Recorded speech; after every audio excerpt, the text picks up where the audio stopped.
What's up guys, KG, Rough to Be Buff TV. We're back with another awesome interview today. The guest that you're about to watch, her name is Natalie Saldana. She's a good close friend of mine, someone that I met through 24 Hour Fitness and who I actually hired as my own personal trainer. So we're gonna pick Natalie's brain on how she became a trainer, coach, fitness influencer, and how she gets the amazing results that she does with her clients. So without further ado, we're back. Rough to Be Buff TV, interview with Natalie Saldana.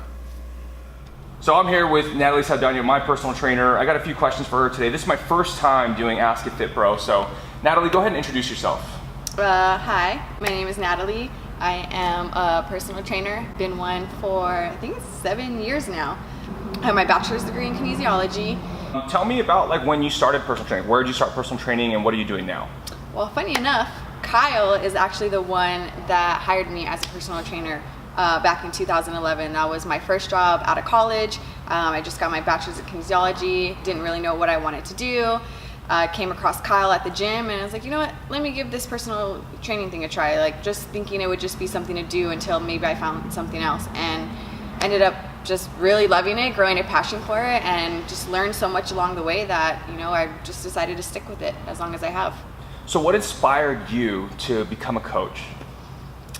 I think, funny enough, I was actually just writing about my own transformation story and how making positive changes within my life and letting go of poor habits that I was hanging on to and just neglecting my health for a period of time, especially during college, that I realized that that's not how I wanted to live long term.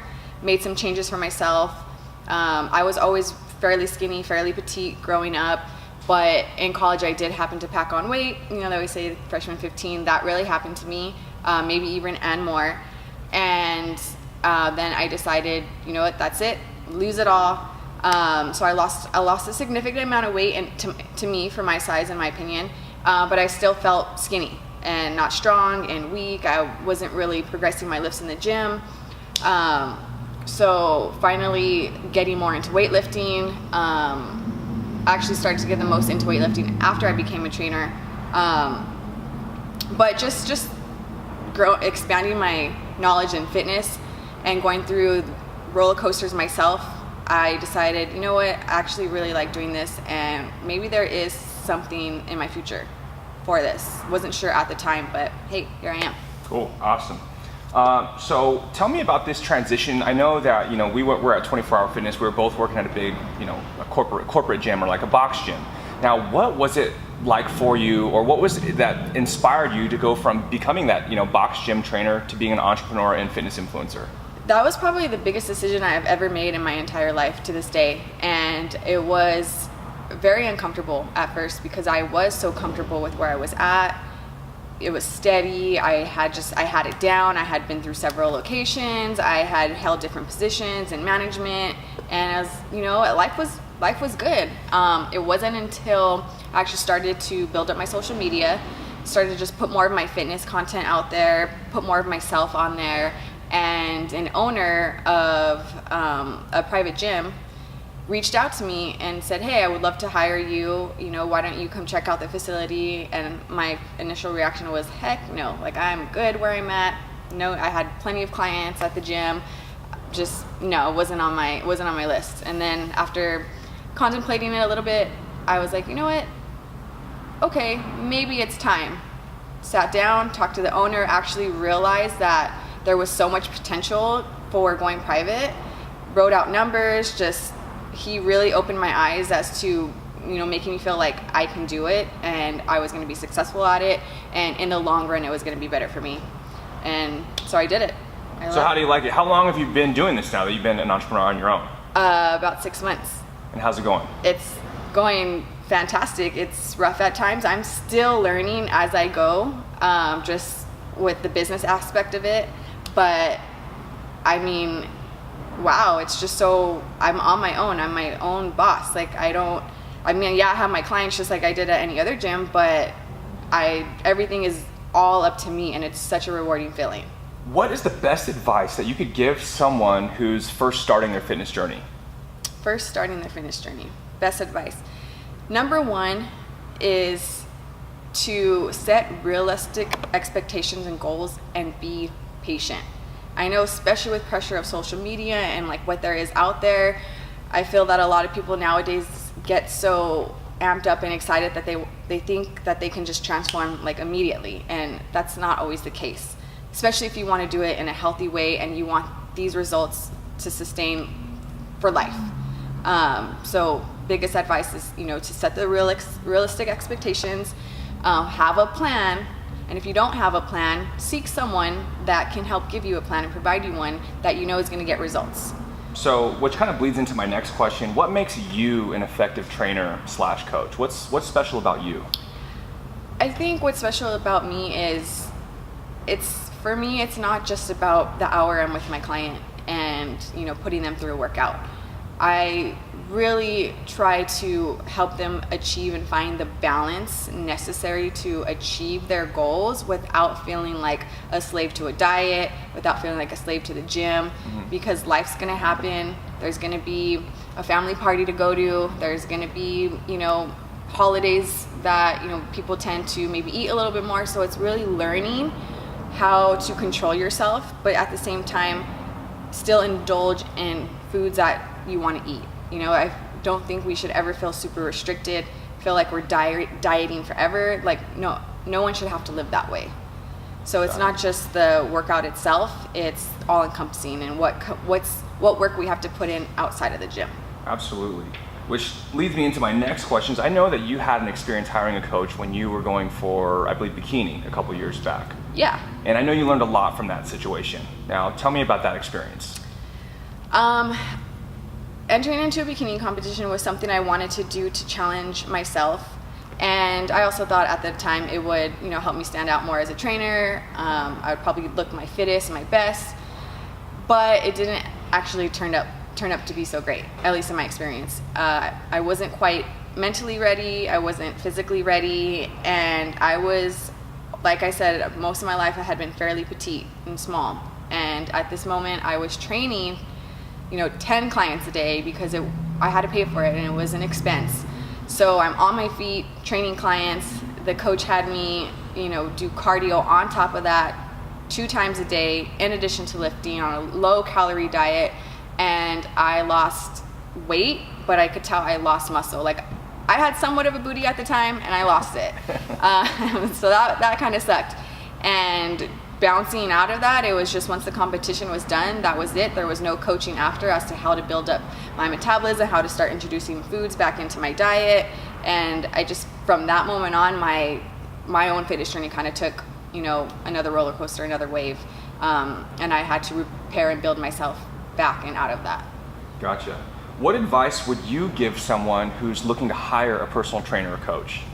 One, I think you would have to, in addition to knowing if they are a good fit, with the knowledge, or if they have experience, or if they have some type of certification or degree to back them up, but can you connect with them? Can you vibe with them? Can you trust them? Do you like them? Because you're going to be if this is something that you're going to invest in, you're going to be spending some time with them. So to make sure that you're connecting with them more on a personal level, you want to hire somebody that you like, essentially, and make sure that you can get a sense that they genuinely care about you and your goals, not just the dollar sign. Yeah. You can't teach people to care. I tell people that all the time. It's like, man, you cannot teach a trainer to care. What would you consider true success with a client? So let's say you're training someone, and what would you consider true success? Like, just maybe beyond hitting their weight loss goal or physique goal. I think it's definitely something greater than just a number goal or a weight loss goal.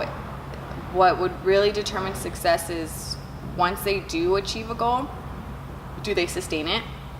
Do they build up a healthy lifestyle habits? Have they changed some previous poor habits and created better habits? Are they setting themselves up for long-term health and long-term success, not just the short-term goal at hand? Cool. Solid. What's the best advice you could give someone in regards to nutrition and food? That's always a sticky situation, touchy subject. I feel everyone's different, and when it comes to nutrition, it's not a one size fits all. However, I think the biggest thing and advice I can give is to find the right balance. And I know everyone kind of throws that term out there loosely, like balance, like what is balance? But what it really comes down to, you could keep it pretty simple. Try to eat whole, nutritious foods as much as possible. Foods from the earth. At the same time, do not completely eliminate or stay away from foods that you like and you enjoy. Because me personally, if I give myself a restriction on something that I tell myself I can't have, I usually go and do the opposite. Right. So it's just really simple. Eat well. Heard of the 80-20 rule. 80% of the time, most of your meals should have proteins, veggies, decent amount of carbs for your goal, and then have some ice cream every once in a while. yeah, no joke, dude. So, what is your least favorite gym etiquette? You mean like pet peeve, kind of? Pet peeve. Yeah. You spend hours and hours and hours, hundreds of hours, thousands of hours. Yeah. So, what's your least favorite gym etiquette? Re-racking weights, especially the heavier weights. If you're strong enough to get them off the rack, you're strong enough to put them back. And if everyone, in a perfect world, everyone did that, all gyms would be fairly clean. World peace. Yes. So, what is the biggest mistake people make when they're starting a fitness routine? Trying to diet so hard so fast is immediately just, they're like, okay, that's it, summer's around the corner, I need a diet right now, I need to cut out all my carbs, and I'm gonna just eat salad every day. Ugh. And that's not, like, again, long term, that's not gonna affect you in the long run. So that's the biggest mistake I see in it, especially with dieting. It needs to be in a gradual process. So you need to slowly start to cut calories away from your diet so you don't relapse and want to go binge eat because you restricted yourself for a couple weeks. Your 3 favorite exercises and why? I mean, there are several exercises I love. If you could only pick 3 to do for the rest of time. Okay. If I could only pick 3 to do for the rest of time, it would be the deadlift is my favorite. Next is squats. And then I've actually come to love bench pressing. I used to hate doing chest or any upper body, but after seeing myself get stronger, especially within those 3 lifts, there's nothing like it. And if I had to only do those 3 forever, then I'd be okay with that. Awesome. Tell me about some of your favorite foods. Good and bad, or good and bad? Good and bad. Not that there's any bad food, but I love, like, my non-negotiables are definitely ice cream. I love to have my ice cream. And good foods, I can eat ground turkey every day and never get sick of it because you can make it so many different ways. And just throw it in with some veggies, throw it in with some sweet potatoes, like, hey, there you go. Favorite TV shows and movies? I was watching 13 Reasons Why on Netflix. That was interesting. Heavy. Yeah. Heavy. I really liked it. Thought that was very eye-opening. Other than that, I actually don't watch too many TVs, and I'm not a movie person. I don't like to go to the movie theaters. Ironically, I'm probably the only person in the world that feels that way. I like to watch movies at home, if anything, just in the comfort of my own bed or my couch. Yeah. And I would say my favorite movie is The Notebook. So tell me about some of your favorite mentors or influencers. 2 definitely come to mind. First would be one of my first managers, in addition to you, Kyle, is Jeff Espino. Mm-hmm. I think my business and knowledge as I was growing as a coach, like, really came from him. He taught me a lot about just, I would say, gym etiquette in general, business etiquette, how to be a successful trainer, and a lot of the modalities he taught me, I feel, kind of helped me stand out amongst other trainers. A bigger scale, an influencer by the name of Amanda Bucci, I really look up to her, and she's kind of, trying to follow within, like, her footsteps now. She was a bikini competitor, fitness influencer, now a transition into a businesswoman in entrepreneurship, helping other coaches build up their businesses and to help them become entrepreneurs in whatever field they are looking to get into. And she's just a smart, independent, hardworking woman, boss babe. If you could put that term on it, but definitely her. What's your vision? What are your plans for the future? What's your mission now? Right now, my plan and for the future is, I'm only 6 months into being on my own, and I want to be able to sustain this for a while. I'm really happy with where I'm at, and I love my gym that I work in. I love the clients that I work with, the people I'm surrounded by. I'm learning a lot, I would say, every day from, other professionals. So I want to continue to build on that, and just sharpen my skills and my knowledge as a trainer. Even as long as I've been in the industry, I just feel like there's so much to learn and to keep learning, and I never want to stop learning, for one. Long term, or I guess my mission is to continue to help people find that balance that they do need in order to live a healthy and successful life. So Nat, that's all I got for you. Where can we find you? Instagram, Snapchat? Instagram is at Natalie_Saldana, my name. You could put it in there somewhere. And I don't use Snapchat, and Facebook, Natalie Saldana. All right, cool. Natalie, thank you so much for your time. I appreciate it. Yeah, I appreciate you, Kyle.